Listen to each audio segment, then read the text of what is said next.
ರಾಜ್ಯದಲ್ಲಿ ಒಂದು ಸಣ್ಣ ಅಭಿವೃದ್ಧಿಯೂ ಮಾಡದೆ ರಾಜ್ಯದ ಅರ್ಥವ್ಯವಸ್ಥೆಯನ್ನ ಬುಡಮೇಲು ಮಾಡುವ ಬರೀ ಗ್ಯಾರಂಟಿಗಳ ಹೆಸರಲ್ಲಿ ರಾಜ್ಯವನ್ನ ಲೂಟಿ ಮಾಡುತ್ತಿರುವ ಮುಖ್ಯಮಂತ್ರಿ ಸಿದ್ದರಾಮಯ್ಯನವರ ನೇತೃತ್ವದ ಕಾಂಗ್ರೆಸ್ ಸರ್ಕಾರ ಎಸ್ಸಿ ಮತ್ತು ಎಸ್ಟಿ ಸಮುದಾಯಗಳಿಗೆ ಮೀಸಲಿಟ್ಟಿದ್ದ 25,000 ಕೋಟಿ ರೂಪಾಯಿಗಳನ್ನು ಗುಳುಂ ಮಾಡಿ ದಲಿತ ಸಮುದಾಯಕ್ಕೆ ಬಹಳ ದೊಡ್ಡ ಅನ್ಯಾಯ ಮಾಡಿದೆ ಎಂದು ವಿಧಾನ ಪರಿಷತ್ ಸದಸ್ಯ ಛಲವಾದಿ ನಾರಾಯಣಸ್ವಾಮಿ ಹೇಳಿದರು. ರಾಯಬಾಗ ತಾಲೂಕಿನ ಅಲಕನೂರು ಬೀರಪ್ಪನಮಡ್ಡಿಯಲ್ಲಿರುವ ಮಾಜಿ ಶಾಸಕ ಪಿ ರಾಜೀವ್ ಅವರ ಕಾರ್ಯಾಲಯದಲ್ಲಿ ಲೋಕಸಭಾ ಚುನಾವಣೆಯ ಬಿಜೆಪಿ ಪಕ್ಷದ ಅಭ್ಯರ್ಥಿ ಅಣ್ಣಾಸಾಹೇಬ್ ಜೊಲ್ಲೆ ಅವರ ಪರ ಪ್ರಚಾರಾರ್ಥವಾಗಿ ಚಿಕ್ಕೋಡಿ ಲೋಕಸಭಾ ವ್ಯಾಪ್ತಿಯಲ್ಲಿ ಬರುವ ಕುರ್ಚಿ ಮತ ಕ್ಷೇತ್ರದ ಪತ್ರಿಕಾಗೋಷ್ಠಿ ಹಾಗೂ ಎಸ್ಸಿ ಕಾರ್ಯಕರ್ತರ ಸಭೆಯಲ್ಲಿ ಸತ್ಕಾರ ಸ್ವೀಕರಿಸಿ ಮತಯಾಚನೆ ಮಾಡಿ ಮಾತನಾಡಿದರು. ಭ್ರಷ್ಟಾಚಾರ ರಹಿತ ಮೇಲ್ವರ್ಗ, ಕೆಳವರ್ಗ, ಬಡವ, ಶ್ರೀಮಂತ ಎಂಬ ಭೇದ ಭಾವವಿಲ್ಲದೆ ದೇಶದ ಸುಭದ್ರತೆಗಾಗಿ ಎಲ್ಲರನ್ನ ಸಮಾನವಾಗಿ ತೆಗೆದುಕೊಂಡು ಹೋಗುವ ಕಳಂಕ ರಹಿತ ಸ್ವಚ್ಛ ಆಡಳಿತ ಮಾಡುತ್ತಿರುವ ಪ್ರಧಾನಿ ನರೇಂದ್ರ ಮೋದಿಯವರನ್ನ ಮತ್ತೊಮ್ಮೆ ಪ್ರಧಾನಿಯನ್ನಾಗಿ ಮಾಡಲು ದೇಶದ ಎಲ್ಲ ಮತದಾರರು ತುದಿಗಾಲ ಮೇಲೆ ನಿಂತಿದ್ದಾರೆ. ಬಿಜೆಪಿ ಅಧಿಕಾರಕ್ಕೆ ಬಂದರೆ ಸಂವಿಧಾನ ಮತ್ತು ಮೀಸಲಾತಿ ತೆಗೆಯುತ್ತಾರೆ ಎಂದು ಸುಳ್ಳು ಮತ್ತು ಅಪಪ್ರಚಾರ ಮಾಡುತ್ತಿರುವ ಕಾಂಗ್ರೆಸ್ ಪಕ್ಷ ಯಾವುದೇ ಕಾರಣಕ್ಕೂ ಕೇಂದ್ರದಲ್ಲಿ ಅಧಿಕಾರ ಹಿಡಿಯೋದಿಲ್ಲ.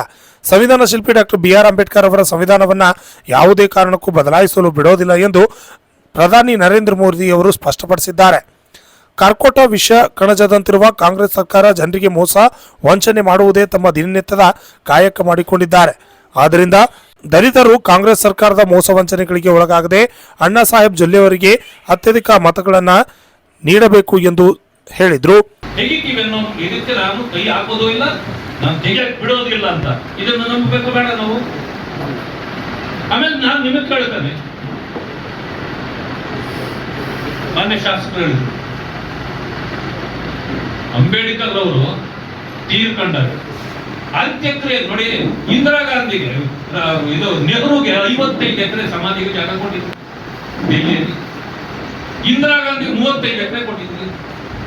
ತಮಿಳುನಾಡಲ್ಲಿ ತೀರ್ಕೊಂಡ್ರು ರಾಜೀವ್ ಗಾಂಧಿ.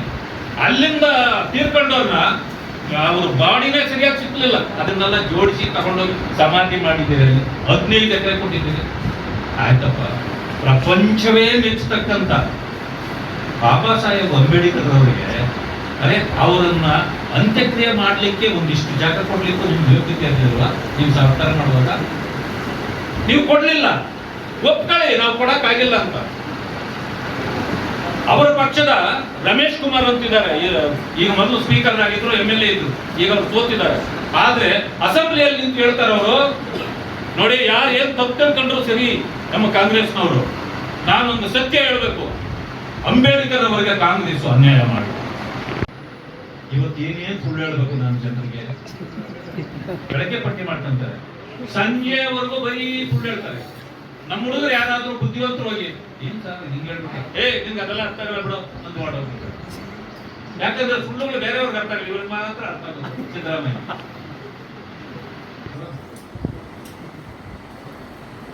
ಮಾತಿತ್ತಿದ್ರೆ ಬಿಜೆಪಿ ಅಧಿಕಾರಕ್ಕೆ ಬಂದ್ರೆ ಸಂವಿಧಾನನೇ ಬದಲಾಯಿಸ್ಬಿಡ್ತಾರೆ.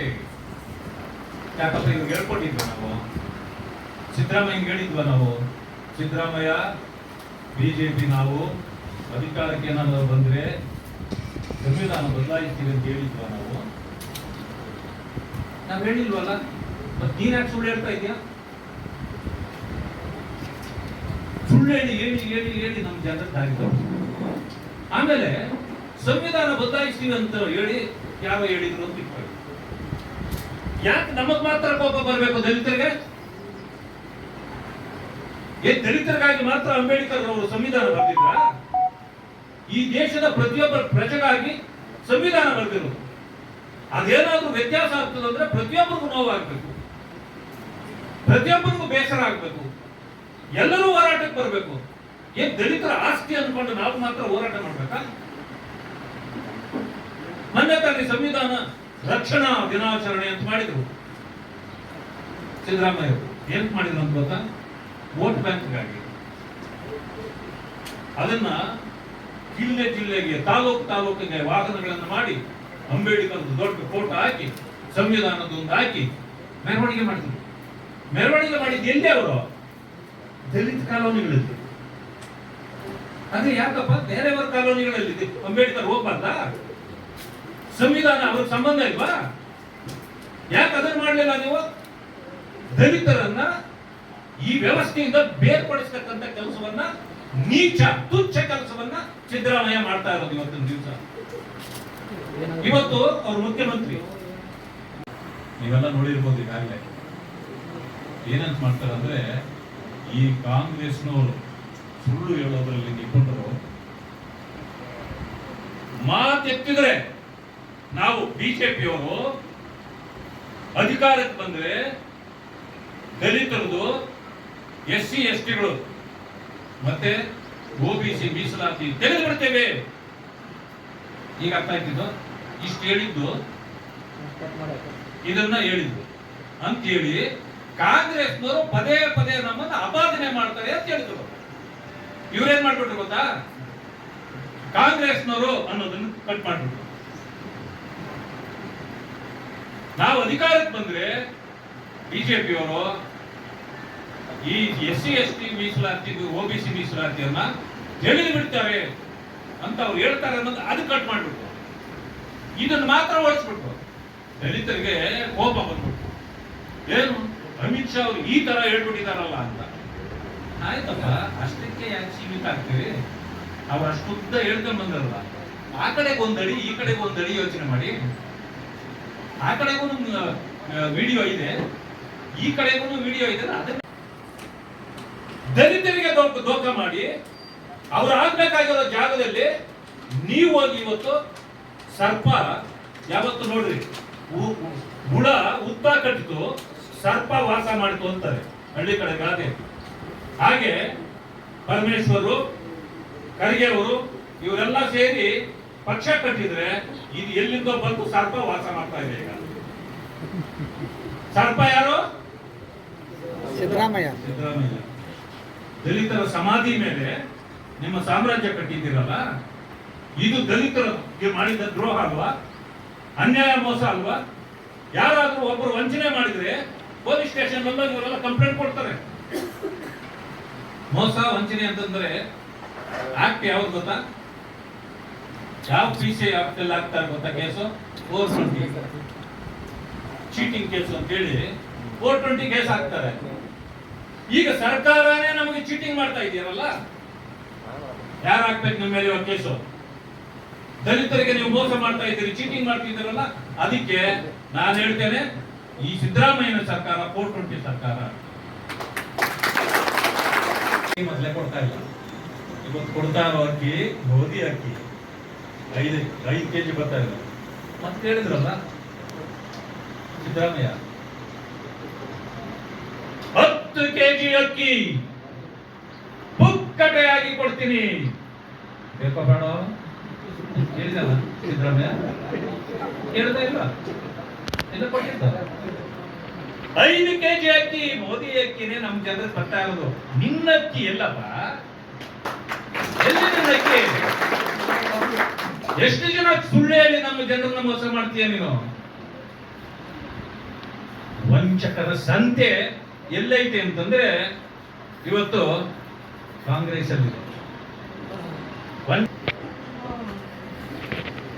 ಈ ಸಮಯದಲ್ಲಿ ರಾಯಬಾಗ ಶಾಸಕ ದುರ್ಯೋಧನ್ ಐಹೊಳೆ ಮಾತನಾಡಿ ಚಿಕ್ಕೋಡಿ ಲೋಕಸಭಾ ಅಭ್ಯರ್ಥಿ ಅಣ್ಣಾಸಾಹೇಬ್ ಜೊಲ್ಲೆ ಪರವಾಗಿ ಮತಯಾಚನೆ ಮಾಡಿದರು. ನೀವೆಲ್ಲ ಅರ್ಥ ಮಾಡ್ಕೋಬೇಕು.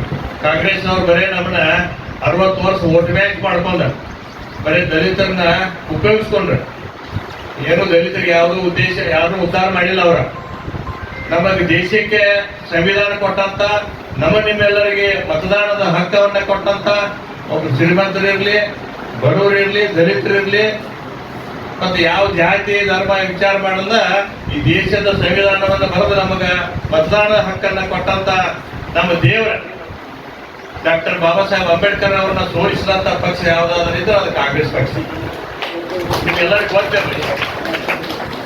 ಅದಕ್ಕೆ ದಲಿತರು ಬಿಜೆಪಿನ ದಲಿತರ ನೆರವಿಗೆ ನಿಂತೈತಿದೆ.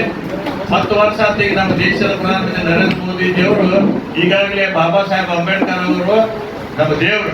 ಅವ್ರು ಎಲ್ಲೆಲ್ಲಿ ವಿದ್ಯಾಭ್ಯಾಸ ಮಾಡ್ಯಾರು, ಎಲ್ಲೆಲ್ಲಿ ಅವರ ಕೋರ್ಟ್ನಾಗೂ ಕೂಡ ಎಲ್ಲಿ ಹೋಗಿ ವಕಾಲತ್ತು ಮಾಡಿದಾರು, ಎಲ್ಲಿ ಹುಟ್ಟರು, ಎಲ್ಲಿ ಅವರ ಅಂತ್ಯ ಸಂಸ್ಕಾರ ಆಯ್ತು. ಆ ಎಲ್ಲ ಕ್ಷೇತ್ರಗಳನ್ನ ಮೋದಿಜಿಯವರ ಈಗ ಎಲ್ಲ ಅಭಿವೃದ್ಧಿ ಮಾಡಾಕತ್ತಾರೆ. 60 ವರ್ಷ ಯಾಕೆ ಕಾಂಗ್ರೆಸ್ ಅವ್ರು ಮಾಡಬಾರ್ದು? ಅದು ನಿಮ್ಮೆಲ್ಲರಿಗೂ ಗೊತ್ತಿರಲಿ. ಅದಕ್ಕೆ ನಮ್ಮ ನಾಯಕರು ಮಾತಾಡ್ತಾರೋ, ನಾ ಏನು ಹೆಚ್ಚಿಗೆ ಮಾತಾಡಕ್ ಹೋಗುದಿಲ್ಲ. ಅದಕ್ಕೆ ದಯಮಾಡಿ ನಾವು ಎಲ್ಲರೂ ಈ ಕಲ್ವಳ್ಕರ್ ಅವರು ಪ್ರಚಾರ ಮಾಡ್ಕೊಂಡು ಸುಮ್ಮನೆ ಆಶೆ ಹುಡ್ಕೊಂತ ಹೇಳಕಂತಾರೆ. ಸುಮಾರು ನಮ್ಮ ದಲಿತ ಓಟ್ ಎಲ್ಲ ಡಿವೈಡ್ ಮಾಡಕ್. ಅದಕ್ಕೆ ದಯಮಾಡಿ ನಿಮ್ಮನ್ನ ನಾ ಎಲ್ಲ ಕಳಕಳಿ ವಿನಂತಿ ಮಾಡ್ತಾನೋ, ಇಲ್ಲಿ ಕೂಡಿದಂತ ಎಲ್ಲ ದಲಿತ ಮುಖಂಡರಿಗೆ ನಾ ಕೈ ಮುಗಿದು ಬೇಡ್ಕೊತಾನೋ. ಅದಕ್ಕೆ ಯಾವ ಆಮಿಷ ಇದಕ್ಕೆ ಓಟ್ ಬೇಡ್ರಿ. ಬಿಜೆಪಿ ಪಕ್ಷಕ್ಕೆ ಆ 7ನೇ ತಾರೀಕು ಏನು ಬರ್ತಕ್ಕಂಥ ಮತದಾನ ಬೆಳಿಗ್ಗೆ ಅಂತ ಮತಯಂತ್ರದಾಗ ಮೊದಲೇ ನಂಬರ್ ಹೆಸರೈತೆ ಅನ್ನಸಾವ ದೊಲ್ಲೆಯವ್ರದ. ನಾವು ಇನ್ನೊಂದು 5-6 ದಿವಸ ಮಣಿ ಅಡ್ಡಾಡಿ ನಾವು ಅನ್ನಸಾಮಣ್ಣ ದೊಲ್ಲೆ ಅವರಿಗೆ ನೀವು ಹೆಚ್ಚಿನ ಸಂಖ್ಯೆ ಮತದಿಂದ ಆಯ್ಕೆ ಮಾಡಿ ಕಳಿಸಿ ಈ ದೇಶದ 3ನೇ ಬಾರಿಗೆ ಪ್ರಧಾನಮಂತ್ರಿ ಆಗಲಿಕ್ಕೆ ನರೇಂದ್ರ ಮೋದಿಜಿ ಅವರಿಗೆ ಆಶೀರ್ವಾದ ಮಾಡಕ್ಕೆ ನೀವೆಲ್ಲ ಕೈ ಎತ್ತಕ್ಕೆ ನೀವು ಇಲ್ಲೇ ಕೂತ ಆಶೀರ್ವಾದ ಮಾಡ್ಬೇಕಂತ ನಿಮ್ಮೆಲ್ಲರಿಗೂ ಕೂಡ ವಿನಂತಿಯನ್ನು ಮಾಡ್ಕೊಂಡ ಎಲ್ಲ. ಇದೇ ಸಂದರ್ಭದಲ್ಲಿ ರಾಯಬಾಗ ಶಾಸಕ ದುರ್ಯೋಧನ ಐಹೊಳೆ, ಚಿಕ್ಕೋಡಿ ಜಿಲ್ಲಾಧ್ಯಕ್ಷ ಸತೀಶ್ ಅಪ್ಪಾಜಿಗೋಳ್, ಕುರ್ಚಿ ಮಂಡಲ ಅಧ್ಯಕ್ಷ ಶ್ರೀಧರ್ ಮೂಡಲ್ಗಿ, ಎಸ್ಸಿ ಮೋರ್ಚಾ ಅಧ್ಯಕ್ಷ ದತ್ತಾ ಸಣ್ಣಕ್ಕೆ ಸೇರಿದಂತೆ ಅನೇಕರು ಹಾಜರಿದ್ದರು.